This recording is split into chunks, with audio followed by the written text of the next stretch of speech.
आइए दोस्तों, अपनी सीरीज़ को आगे बढ़ाते हैं और आरआरबी ग्रुप डी के प्रीवियस ईयर के क्वेश्चन हम लोग कर रहे हैं।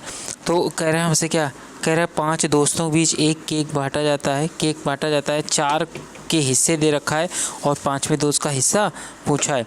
तो 5वें दोस्त का हिस्सा पूछा है, तो इस क्वेश्चन को कैसे करेंगे। जब कभी हिस्से वाली बात करें तो जो भी अपॉन में है, अपॉन में जो भी वैल्यू, इसका एलसीएम ले लेते हैं। इसका जब एलसीएम लेंगे, तो एलसीएम क्या आएगा, 8, 6, 12। इसका एलसीएम क्या लेंगे, 6, 12 में इंक्रीज है तो इसको काम खत्म हो जाएगा। अब 4 से डिवाइड कर लें, 4 से काटेंगे तो 4 से काट रहे हैं ना, 4 से ऊपर 4 दूना 8, 4 तेई 12, 4 तेई 12। अब सबका आपस में गुणा करा दो।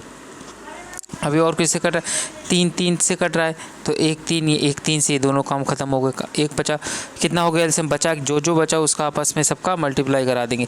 तो 4, 3 और इसका जब मल्टीप्लाई कराएंगे कितना आ जाएगा, एलसीएम आ जाएगा 24। 4 दूना 8 थे 24 एलसीएम आ जाएगा। 24 एलसीएम आ जाएगा तो बस अब इसका एलसीएम हो कितना, 24, यानी कुल हिस्सा कितना था, 24 था। 24, अब इस 8 वाले को 24 बनाए कितने से मल्टीप्लाई, 3 से। तो 3 से ऊपर 3 से नीचे अपॉन में कुल रख लो, ठीक है। और कुल वाले हिस्से से हमें क्या मिल रहा है, कुल वाले हिस्से से इन दोस्तों को काटा गया तो पहले कुल वाला निकाल लो। 8 3 24, 3 आ गया, 6 4 24, 4 आ गया, 12 दूना 24, 2 को नीचे 2 को ऊपर तो 5 दूना 10 हो जाएगा। 12 दूना 24, 2 ऊपर 2 नीचे, तो कुल मिला कितना हो, 10 7 17 19।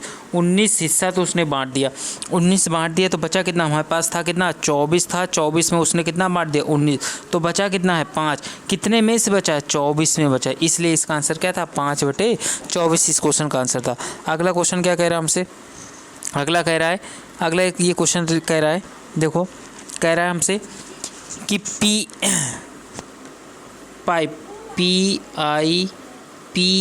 का कोड दे रखा है कितना, 16 91 65, ठीक है। तो कह रहा है, तो बताइए SWAN का क्या कोड होगा। तो देखो क्या होगा इसका, तो देखो P कितने नंबर पे होता है, 16 पे, I कितने पे, 9 पे, P कितने पे, 16 पे, यानी इसका क्या दे रखा है, कोड दे रखा है जो जितने मॉडल पे है। तो हमसे क्या पूछा, का अंतिम अक्षर अंक क्या होगा, अंतिम अंक अक्षर का क्या होगा। तो अंतिम कितना होता है, जैसे स्वान लिखेंगे हम लोग, क्या लिखेंगे, SWAN लिखेंगे तो S का कितना होता है 19, W का 23, A का 1 और N का 14। अंतिम अक्षर का वाले बोला तो अंतिम का कितना आ जाएगा, 4। तो इसलिए इसका आंसर क्या आ जाएगा, 4। ऑप्शन नंबर 2 बिल्कुल सही था। अगला क्वेश्चन हमसे कह रहा है, देखो इस क्वेश्चन का ये आंसर क्यों सही है इसके बारे में जानकारी लेते हैं। कह रहा है विपरीत दिशा से आती हुई 152.5 और 156.5 मीटर लंबी रेलगाड़ी विपरीत दिशा से आ रही, तो विपरीत दिशा यानी क्या, अपोजिट साइड से आ रही हैं, ठीक है। एक चीज़ याद रखना, ट्रेन में जब दोनों ट्रेनें एक दूसरे की विपरीत दिशा में आए, जब कभी दोनों ट्रेनें एक दूसरे की विपरीत दिशा में आए, एक दूसरे के विपरीत दिशा में आए, ठीक है, विपरीत दिशा में आए तो क्या करना है, विपरीत दिशा, तो हमारी क्या होगी, स्पीड जो है, स्पीड दोनों की जुड़ जाएगी, ठीक है। और अगर और क्या होगा, अच्छा लंबाई भी देख लो, लंबाई क्या होगी, लंबाई भी जुड़ जाएगी। लंबाई को हमने क्या L1 L2 कर दिया।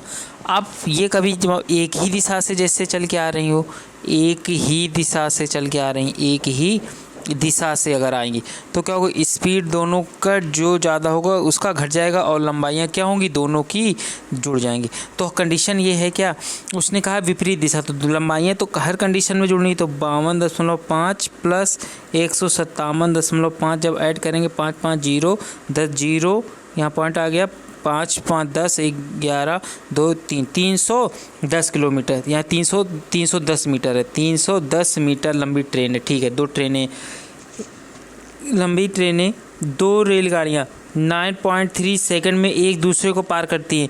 तो कह रहे दोनों रेलगाड़ियों की संयोजित चाल बतानी, क्या, दोनों की स्पीड बतानी, हमें बस स्पीड बतानी। अब आंसर आ गया हमारा, स्पीड बतानी, तो देखो कैसे करेंगे, स्पीड निकालना है, बस देखो स्पीड बराबर क्या होता है, डिस्टेंस अपॉन टाइम। तो इस दोनों के संयोग दोनों चालें चलें तो यानी S1 प्लस S2 यहाँ पे आ जाएगा, S1 प्लस S2। तो बस दोनों की चालें जोड़ दो तो दोनों की चालें आई थी, कितनी स्पीड आई थी, दूरी कितनी चलनी थी 310 मीटर और समय कितना दे रखा है 9.3 दे रखा है, 9.3 सेकंड दे रखा है। मैं एक दूसरे को पार करती हूँ तो बस किलोमीटर में 4 मीटर में 4 बतानी, ये क्या है सेकंड है, तो आंसर क्या आ जाएगा मीटर प्रति सेकंड। दोनों की चाल प्रति घंटा बतानी, प्रति घंटा में बतानी, तो मीटर प्रति सेकंड है, कम है ज़्यादा चाहिए तो ज़्यादा वाला ऊपर और कम वाला नीचे। मैंने प्रीवियस वीडियो में अपने बता रखा है 18/5 करें कि 5/18 करें, तो ये चीज़ हमने पहले बता रखी है। ठीक है, चलिए अब क्या करते हैं, अब काटते हैं तो ये पॉइंट हटेगा, इधर 0 इंक्रीज़ हो जाएगा। ठीक है, और देखो और कैसे कट जाएगा, और कैसे कटेगा। ठीक है भाई, इसको काटेंगे तो इसको मैंने थोड़ा कैलकुलेशन तेज़ हो गई थी, तो इसको जब काटेंगे फिटेंगे तो पॉइंट में निकाला, लेकिन आंसर 120 ही आ जाएगा। कैलकुलेशन आप लोग कर लीजिएगा, कैलकुलेशन 120 आ जाएगी। ठीक है, अगले बढ़ते हैं। अगला क्वेश्चन कह रहा है हमसे, कह रहा है 2018 में पत्रकारिता के लिए लाइव ट्रेन भी इससे मतलब नहीं है। हमें आगे बढ़ते हैं। हाँ, ये रहा एक क्वेश्चन, ये रहा हमारे पास क्वेश्चन। कह रहा है हमसे, कह रहा है अभाज्य संख्याओं का युग्म कौन सा है। ठीक है, अभाज्य संख्याओं का युग्म कौन सा है। तो देखो जो संख्याएं केवल खुद से कटें, ठीक है, खुद से ही कटें, उन्हें क्या कहते हैं, अभाज्य संख्याओं का युग्म कहते हैं। ठीक है, जैसे देखो 71, तो 71 ये क्या बात हुई, इसमें तो सभी संख्याएं आपस में कट रही हैं, केवल सिंगल से ही कटती हैं, ये तो गलत है आंसर। ये तो 71 देखो सब में वही कट रहा है, 71 भी खुद से कटेगी, 73 भी खुद से कटेगी, 3 भी खुद से कटेगी। अभाज्य संख्याओं का युग्म 7 भी है, 37, 49। ये क्वेश्चन ही कुछ रॉन्ग था, मुझे ऐसा लग रहा है। आई थिंक डाउट है इस क्वेश्चन पे।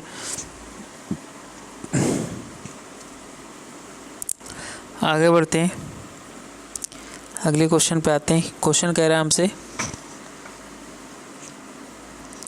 क्वेश्चन कह रहा है सभी कारें जीप हैं।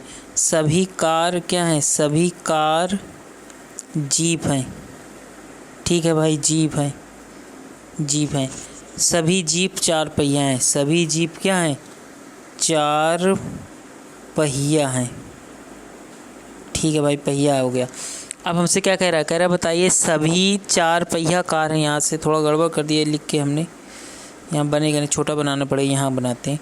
सभी कार सी लगा देते हैं, जीप को जी से बना देते हैं और 4 पहिया को हम बना देते हैं CP 4 पहिया। ठीक है, अब सही रहेगा। तो कह रहा है क्या निष्कर्ष, कह रहा है सभी 4 पहिया कारें हैं। तो देखो सभी 4 पहिया पॉइंट यहाँ पे है और हमें जाना कहाँ पे, कार पे। अगर अंदर की ओर जाएंगे तो हमेशा क्या होगा, कुछ होगा और अंदर से अगर बाहर की ओर आएंगे तो क्या होगा, सभी होगा। ठीक है, तो उसने क्या बोला है, कह रहा क्या कि सभी 4 पहिया कारें हैं। सभी 4 पहिया कार नहीं, गलत है ये तो। यहाँ अंदर से बाहर से अंदर की हो जाएंगे कुछ होता है, लेकिन गलत दे रखा है, तो पहला ऑप्शन गलत हो गया, पहला निष्कर्ष। अगला कह रहा कुछ 4 पहिया जीप है, कुछ। हाँ, ये देखो अंदर की ओर अगर कुछ वाला हिस्सा जा रहा होगा तो बिल्कुल ही सही है, दूसरा स्टेटमेंट बिल्कुल ही सही। तो दूसरा कथन हमारा सही था, पहला गलत था। अगला बढ़ते हैं।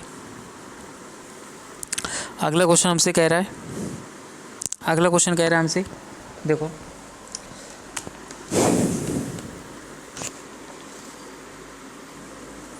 देखिए दोस्तों, इस क्वेश्चन कैसे कर रहे थे, एक काम आ गया था। क्वेश्चन कह रहा है cos square 5 + 1/, cos square 5 + 17 = x। तो कह रहा है x का मान क्या होगा। तो इस क्वेश्चन कैसे करेंगे, देखो 1/, अगर cos स्क्वायर लिखा हो, 1/, cos स्क्वायर 5 लिखा है, तो इसकी जगह पर क्या लिख सकते हैं, इसकी जगह पे लिख सकते हैं sin स्क्वायर 5। तो अब क्या हो जाएगा, हमारे पास क्वेश्चन हो जाएगा क्या, cos square 5 + sin square 5 plus का plus 17 is equal to x। ठीक, अब क्या हो जाएगा, sine square theta plus cos square theta क्या होता है 1 + 17 कितना हो जाएगा 18। तो 18 x बराबर कितना मान आ गया 18। x बराबर अगर 18 आ गया तो हमसे पूछा क्या है x स्क्वायर, तो 18 का स्क्वायर कितना होगा 324। इसलिए इस क्वेश्चन का आंसर क्या था 324 आंसर था, बिल्कुल ही सही था। आज अपनी क्लास को यहीं भी समाप्त करते हैं और मिलेंगे अगले क्लास में।